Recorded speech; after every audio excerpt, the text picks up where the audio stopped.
pong ginataang kalabasa natin ay luto na po.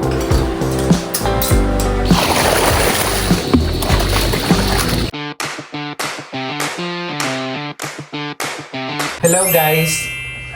Ngayon po ay magluluto po ako ngayon ng ginataang kalabasa. Ready na po yung ingredients na gagamitin ko. Meron po tayo ditong unang gata, pangalawang gata, at syempre po yung hipon, luya, asin, tsaka siling green po. Lagyan na po natin itong kalabasa. Palagay na rin po natin yung pangalawang gata, pang sabaw. Yan. Kasama na rin po natin yung luya, bawang at asin po.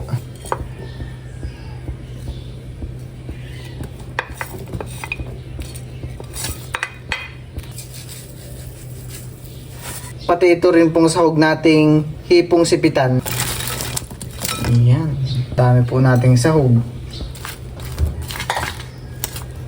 Bango pati. At haluin po natin ito.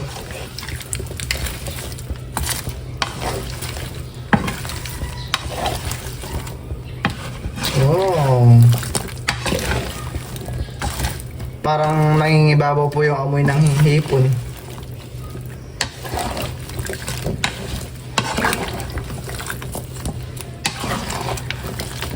Ang bango.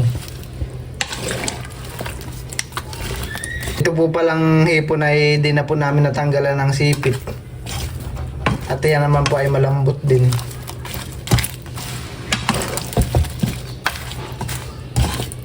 At ayan po, bali, ito ay tatakpan lang po natin hanggang sa kumulo.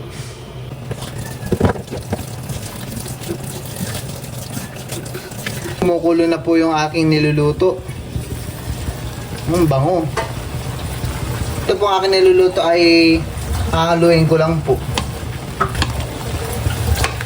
Titignan po natin kung malambot na yung kalabasa.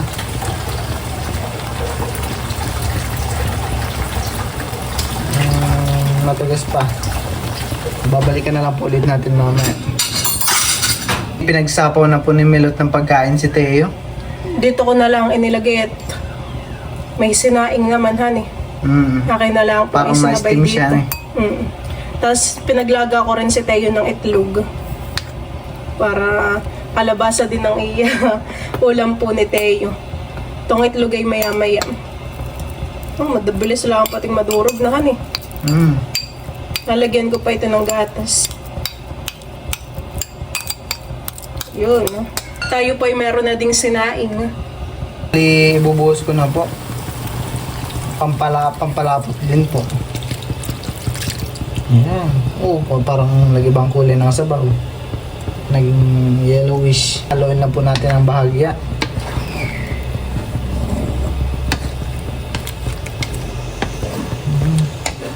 Haluin lang po natin ng kaunti.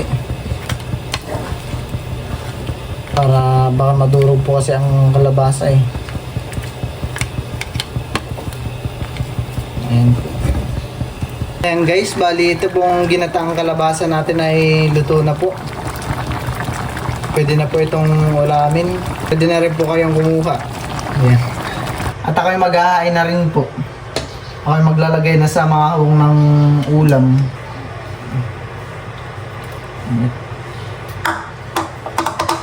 Ito po mga sipit ay kukunin ko na rin po.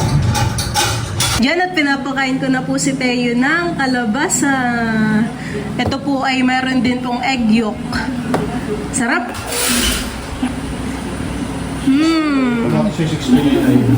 Pakita na naman po ni Teo si Mama. Kalabasa at itlog.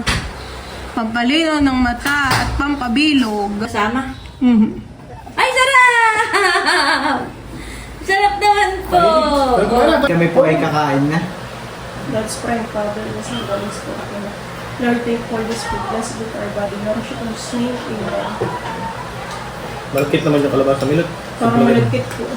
Malakit at malakit mo ito. Malagkit po, ano?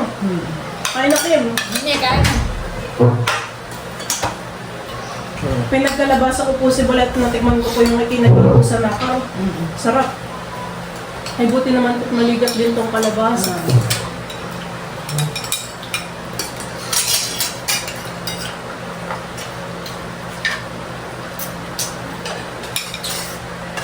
Malilibang po si Teo. Malibang doon sa kanyang pangpisaan. Sarap ang sahog ito. Dami nga po nung hipong sahog, guys.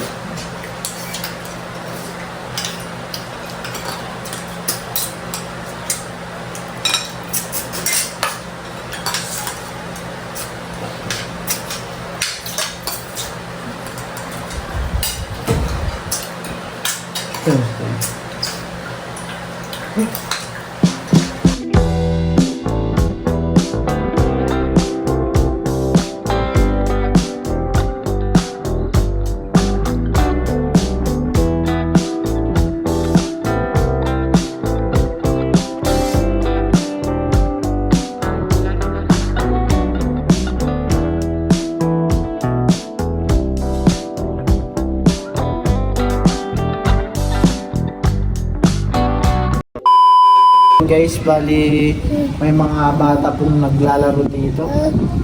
Naglalaro po ng boga. Ayan po. Nagpapalitan po sila ng putok. Bakit pati dun ay may flag gan eh? Ayan natin pambugo ng ibon sa palayan. Kawa dati sila tita Nerly at saka sa ate set ng boga. Dun sila nagpaputok sa taas. Ah. Tas, lakas. Oo, lakas. Makulimlim man eh. Parang sa tamang magandang, ganito yung magandang panahon, maglakad-lakad, magala-gala, di mainit. Ito may mga bata. Nagkakaingay po yung mga bata. Ayan guys, bali ngayon po ay nandito po ako ngayon sa palengke. Ako po ngayon ay kukuha ng pamain sa Alimango. Dito po ako ulit pupunta kay ate. Dito lang naman po kami kay ate, nag-iwan po ng timba, pamain. Ay ate, kukunin ko na po yung pamain. Yung pamain po. Oh, lalaki ng tilapia.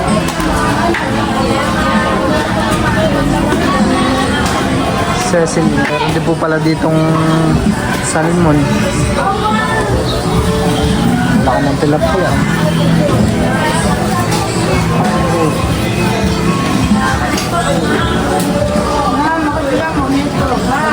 Andiyan na po. Thank you po.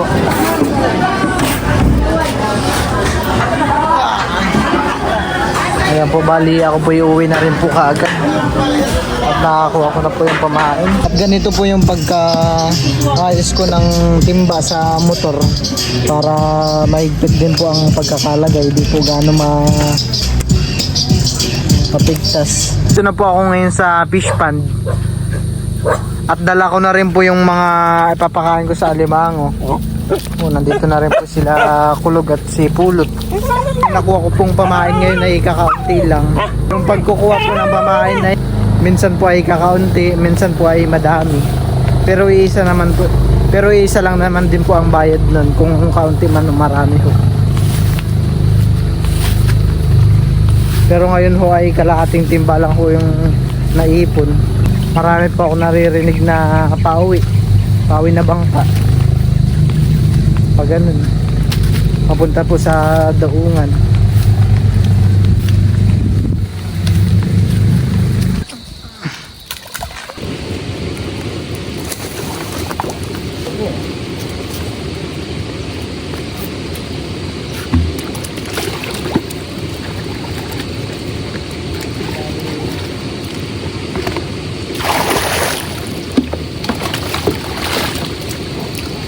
Masyado pong mahalansa yung ano. Masyado pong mahalansa.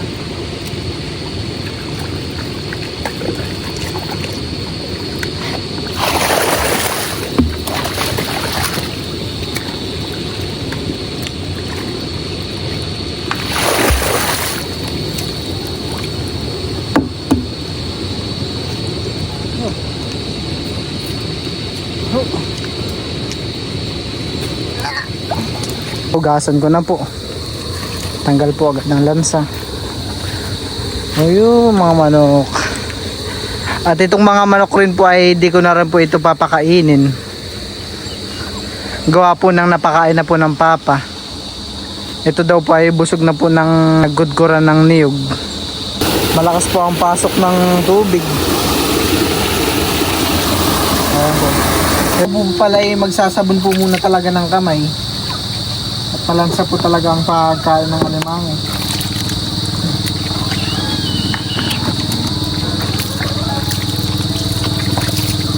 May mga paparating na bangka.